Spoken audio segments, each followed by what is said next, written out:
O conceito de região é um dos conceitos básicos da geografia. Para muita gente, inclusive, ele é o conceito mais importante da geografia. Se não é o mais importante, certamente é o mais característico. É pelo qual as outras disciplinas conhecem a geografia, né?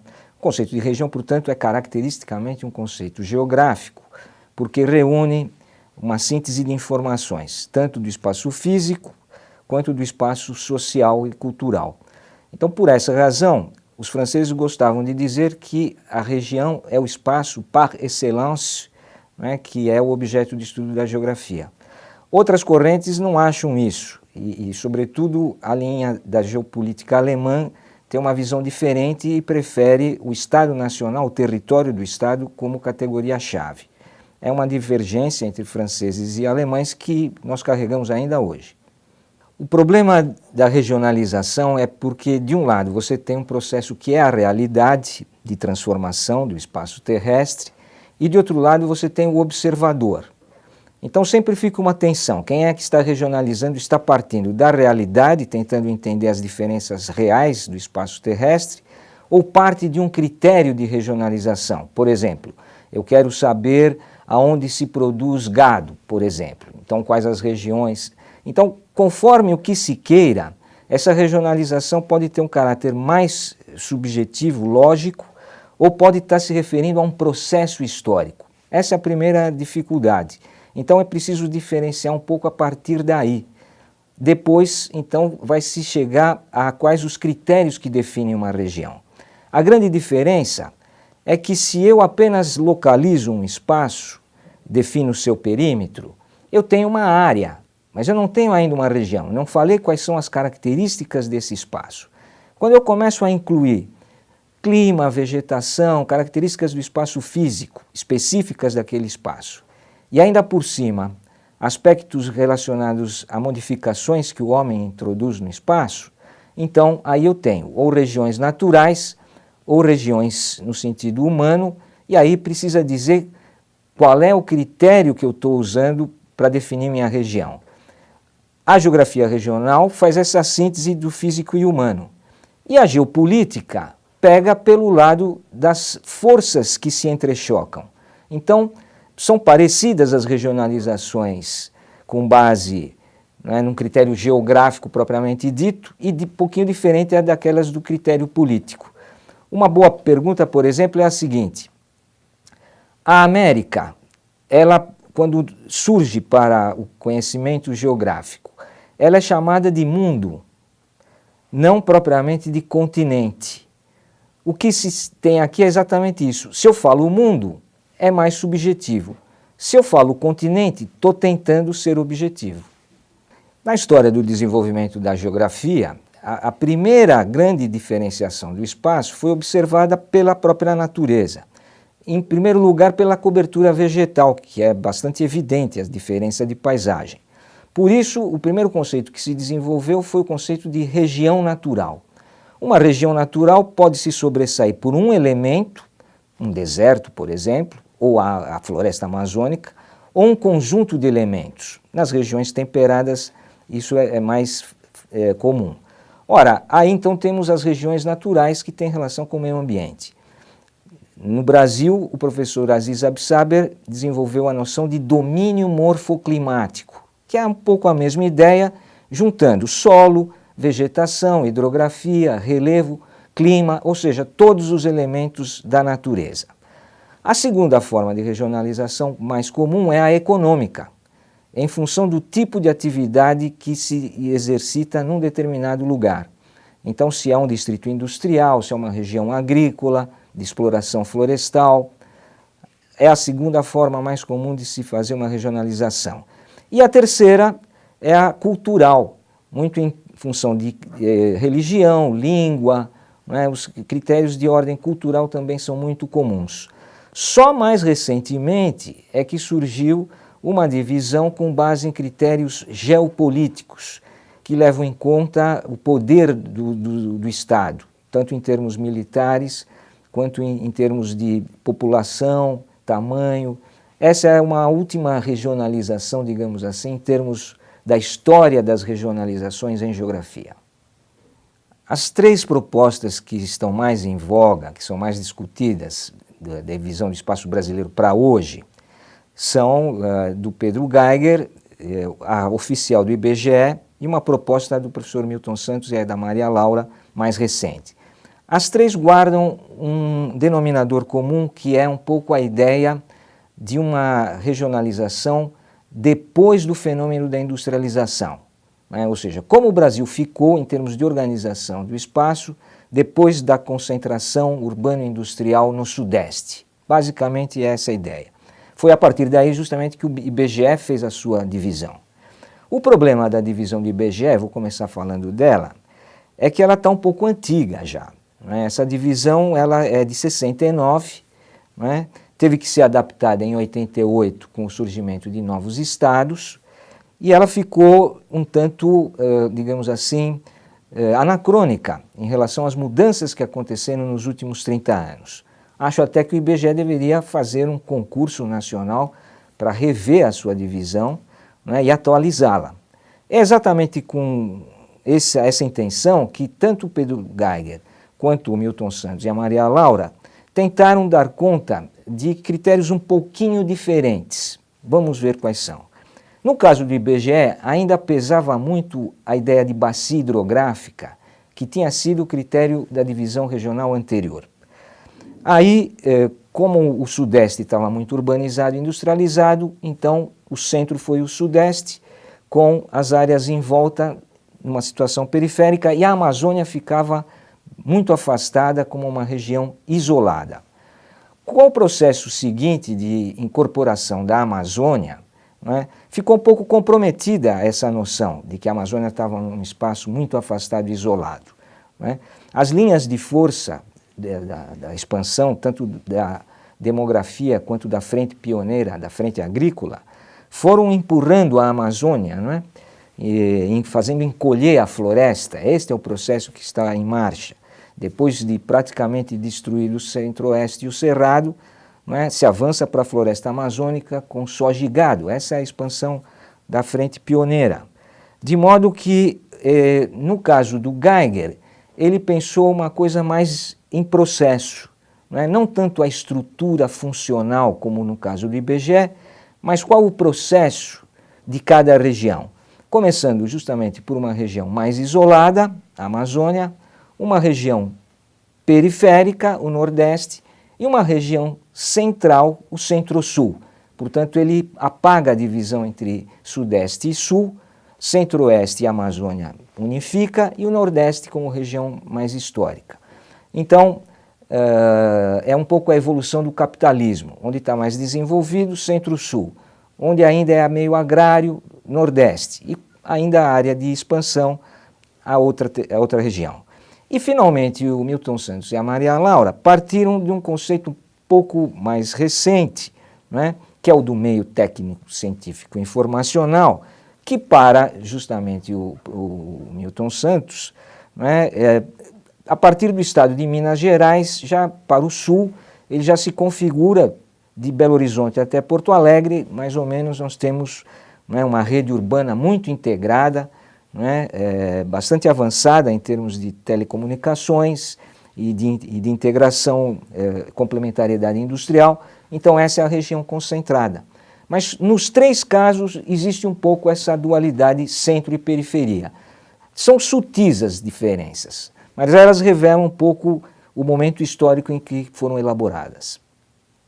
Quem divide o mundo faz isso com algum objetivo. Antes de surgir a geopolítica como disciplina, cada país olhava o mundo a partir do seu umbigo. A Geografia Universelle da França, em 12 volumes, o primeiro era dedicado à França, e conforme iam se afastando, as regiões iam sendo divididas. Mackinder propõe um novo critério, com base na ideia de poder, e aí ele localiza na Eurásia o núcleo do poder mundial. E a partir desse núcleo, anéis circulares que vão se afastando, há um anel intermediário, depois um anel exterior, e com isso então ele tem uma ideia de núcleo, zona de transição e periferia a partir do poder.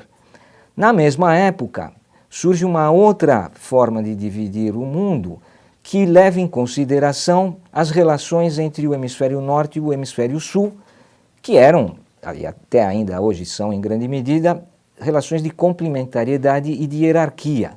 Então Haushofer faz um relacionamento norte e sul, onde os países do sul são sempre subordinados aos do norte. O critério do Haushofer é, antes de mais nada, um critério geoeconômico. Estados Unidos, potência econômica da América, América Latina, periferia.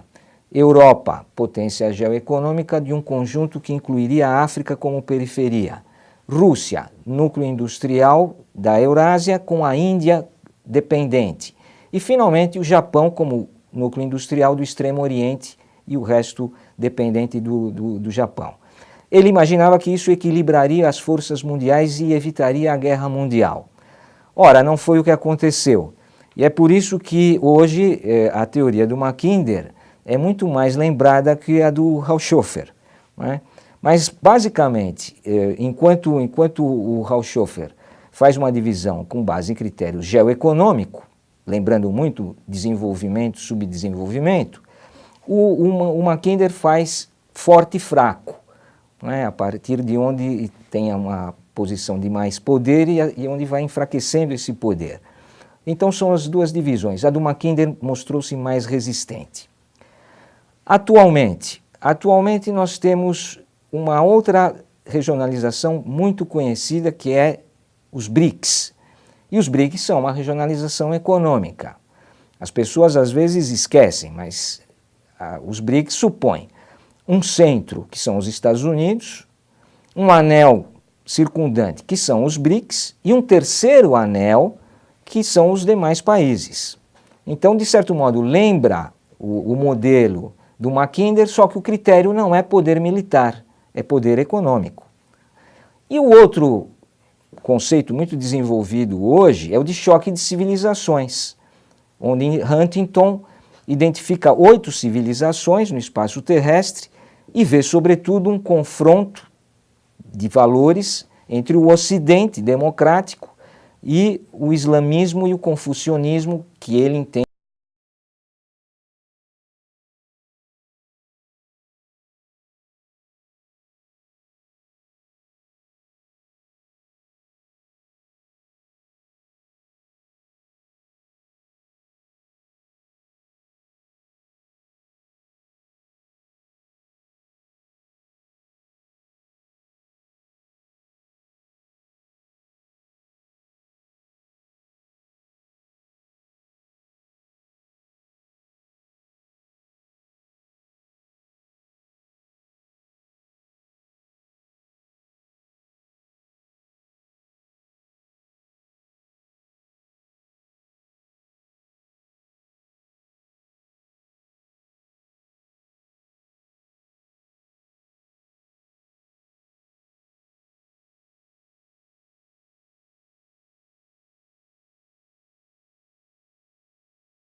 é por onde eu estou trilhando atualmente a minha proposta de divisão do mundo.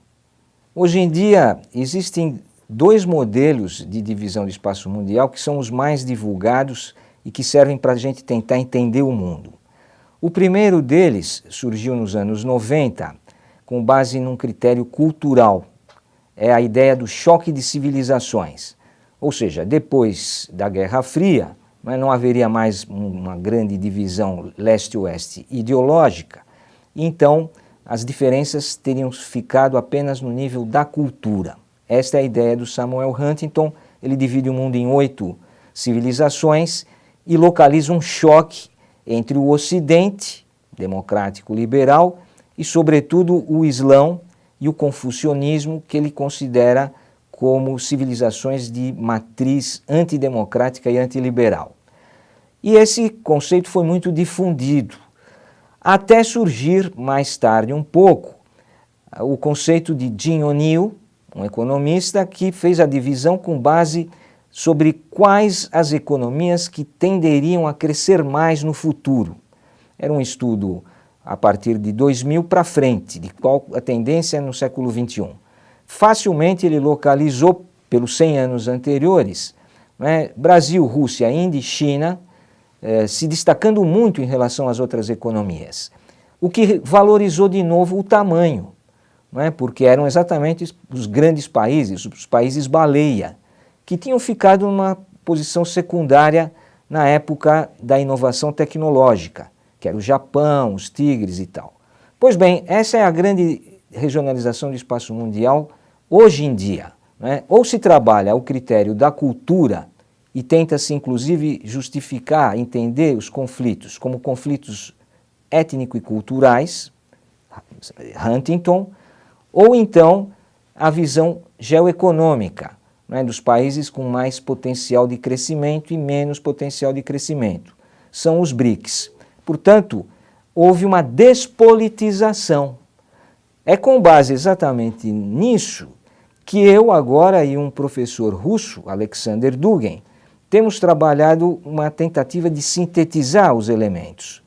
Ou seja, a localização no espaço, né, o poder militar, o poder econômico e, inclusive, do ponto de vista espiritual, o poder ideológico também.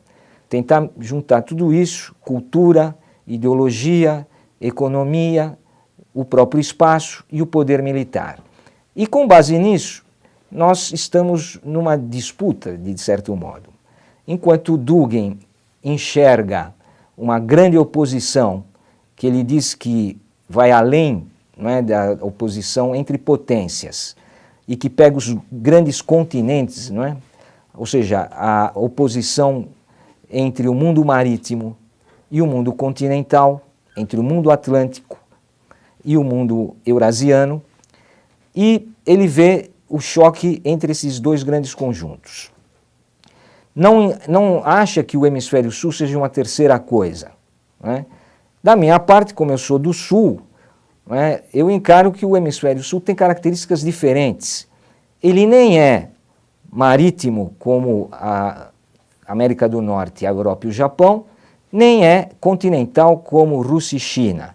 Aqui no sul nós somos um pouco misturados, nós somos anfíbios. Né? Tem os continentes, América Latina, África, Sul da Ásia, Oceania e Antártida, né? Mas eles estão dispersos, afastados por oceanos, por bacias oceânicas. Isto confere uma condição anfíbia a esse hemisfério sul.